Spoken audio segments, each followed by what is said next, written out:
అన్నా వదినలమ్మల బినామీ నరసింహారెడ్డి భూదందాలతో రెచ్చిపోతున్న మాజీ జర్నలిస్టు. కాంగ్రెస్ అధికారంలోకి రాగానే ఉన్న పలంగా పెరిగిపోయిన మాజీ జర్నలిస్టుల ఆస్తిపాస్తులు. ప్రస్తుతం వదినమ్మకు పిఏగా వ్యవహరిస్తున్న వైనం వేల కోట్ల విలువైన భూముల సెటిల్మెంట్లు, దందాలు. 200 కోట్ల విలువైన భూమిపైన నరసింహారెడ్డి కన్ను. వైవి సుబ్బారెడ్డి భార్య ఫిర్యాదుతో వెలుగులోకి వచ్చిన భాగవతం. అన్నకు కష్టం వస్తే టీవీల ముందు వాలిపోయే నైజం. వదినమ్మ కుటుంబంపై ఈగ వాలనివ్వని వ్యక్తిత్వం. అన్న తిరుపతి రెడ్డి తోటి కూడా మంచి దోస్తానం ఉన్నది ఈ జర్నలిస్ట్ గారికి. అన్నా వదినలంటే అమితమైనటువంటి ప్రేమ. ఆయనంటే వారికి అంతులేనటువంటి అభిమానం. ఆ అభిమానం ఆయనకు అండాదండ. ఈ నేపథ్యంలోనే కోట్ల విలువ చేసే భూములు కాజేస్తూ అధికారం తోడుగా అంతకు మించి పేట్రగిపోతున్నాడన్న ఆరోపణలు మూటగట్టుకుంటున్నాడు. అదినకాడికి దండుకుంటూ అన్నా వదినలకు నమ్మిన బంటుగా ఉంటున్నాడట. ఆత్మ బంధువైన నరసింహారెడ్డి వారి బినామీగా మారాడట ఈ జర్నలిస్టు. పేరు చెప్పకుండా ఈ డొంక తిరుగుడు ఏంటా అని అనుకుంటున్నారా? జస్ట్ జర్నలిస్ట్ నరసింహారెడ్డి గురించే ఇదంతా అని చెప్పేసి ఒక స్టోరీ కూడా వచ్చింది. ఈ జర్నలిస్ట్ నరసింహారెడ్డి ఎవరు అంటే గతంలో తొలి వెలుగులో ఉంటుండే. తొలి వెలుగులో మార్నింగ్ న్యూస్ కూడా చేస్తూ ఉంటుండే. ఈయన కంప్లీట్గా ఫస్ట్ నుంచి కూడా చెప్తుంటే ఈయన కంప్లీట్గా రేవంత్ రెడ్డి మనిషి, రేవంత్ రెడ్డికి సంబంధించినటువంటి వ్యవహారాలు మాత్రమే బాగా అది చేస్తూ ఉంటాడు అని చెప్పేసి.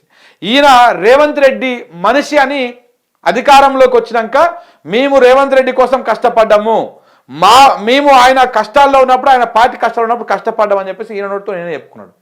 అయితే ఇది కేవలం ఒక వ్యక్తి మీద అభిమానంతో చేస్తే తప్పులేదు, అంటే చేయొచ్చు. ఒకవేళ సరే ఆయన జర్నలిస్ట్ కాకపోయినా లేకపోతే ఒక పార్టీకి అనుకూలంగా చేసినా కానీ చేయవచ్చు. కానీ ఆయన అందులో ఉద్దేశం ఏంటి? ఎప్పుడైతే కాంగ్రెస్ పార్టీ అధికారంలోకి వచ్చిందో అధికారంలోకి రాగానే 100,000 కోట్ల విలువ చేసేటువంటి భూముల మీద కన్నేసి ఆ భూములు సెటిల్మెంట్ చేసుడు, దందాలు చేసుడు. ఇప్పుడు ఇంకొకటి ఏంటంటే ఇదే నరసింహారెడ్డి ఇప్పుడు రేవంత్ రెడ్డి గారి సతీమణి ఉన్నది కదా, వారికి గీతమ్మకు వదినమ్మకు ఈయన పిఏ అంట. మరి బాగా సోషల్ మీడియాలో వస్తూ ఉన్నాయి వార్తలు. దాంతోపాటు 200 కోట్ల విలువ చేసేటువంటి భూమి ఏదైతే ఉందో వైవి సుబ్బారెడ్డికి సంబంధించినటువంటి భూమిలో ఆ భూమిని ఈ మహానుభావుడు కబ్జా పెట్టిండంట. అసలు వైవి సుబ్బారెడ్డి వాళ్ళకే భూములు లేవు, ఆ పత్రాలు లేవు సరిగ్గా ఆ భూమికి సంబంధించింది అని చెప్పేసి కబ్జా పెడితే ఆ కబ్జాకు సంబంధించినటువంటి వ్యవహారంలో వైవి సుబ్బారెడ్డి గారి సతీమణి వెళ్ళి ఆమె కంప్లైంట్ చేసింది పోలీసులకు. కంప్లైంట్ చేస్తే ఆ కంప్లైంట్ తోటి ఈయన భాగవతం మొత్తం బయటపడ్డది. ఇది ఒక్కటే కాదు, వీళ్ళంతా అప్పట్లో కొడంగల్లో లగచర్లలో ఒక ఇన్సిడెంట్ జరిగింది, మీకు తెలిసే ఉంది కదా. లగచర్లలో ఇన్సిడెంట్ జరిగింది. ఆ ఇన్సిడెంట్ జరిగినప్పుడు ఈ లగచర్ల ఇన్సిడెంట్ జరుగుతున్న సందర్భంలో ఈయన ఉన్న పరంగా అప్పటిదాకా కొడంగల్లోనే ఉండి, ఈయనది హకీంపేట, కొడంగల్లో ఉన్నటువంటి హకీంపేట అన్నటువంటి విలేజ్. ఈ మహానుభావుడు పండుగల పూట పబ్బాల పూట ఊర్లకు పోయినప్పుడు ఊర్ల జనాల మధ్యలో కూడా గొడవలు పెట్టి దాన్ని రాజకీయ రంగు పులిమి. గతంలో బీఆర్ఎస్ ఉన్నప్పుడు ఒకసారి సంక్రాంతి పండగ ఉగాది పండగ ఒక షో చేసి అంతా కథ నడిపించారు. అది మన అప్పట్లో దాన్ని కూడా మనం ఛేదించడం జరిగింది. సో ఇట్లా ఇదంతా ఏంటంటే కంప్లీట్ ఒక రాజకీయంగా ఈయననే పుల్ల పెడతాడు, ఈయననే అగ్గి పెడతాడు, ఈయననే పెట్రోల్ పోస్తాడు, తగిలిచ్చి మంట పెట్టేసి 2 వర్గాల మధ్య చేసి అక్కడ అప్పుడు బీఆర్ఎస్ పార్టీ యువ నాయకుడు ఒక ఆయన వెళ్ళి అక్కడ ఒక దళితుల మీద దాడి చేసినట్టు సందర్భం మనం చూసినాం.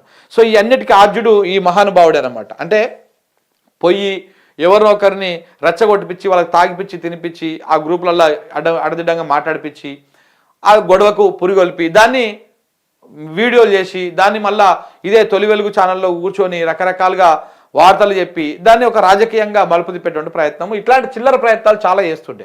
అయితే లగచర్ల ఇన్సిడెంట్ జరిగినప్పుడు లగచర్లలో కలెక్టర్ మీద రైతులందరూ తిరగబడ్డప్పుడు ఈ విషయంలో ఈయన ఉన్న పలంగా హకీంపేట కొడంగల్ నుంచి వచ్చి హైదరాబాద్లో వాలిండు. హైదరాబాద్లో వాలి కాంగ్రెస్ ఛానల్ అయినటువంటి బిగ్ టీవీలో కూర్చొని ఈయన మాట్లాడతాడు.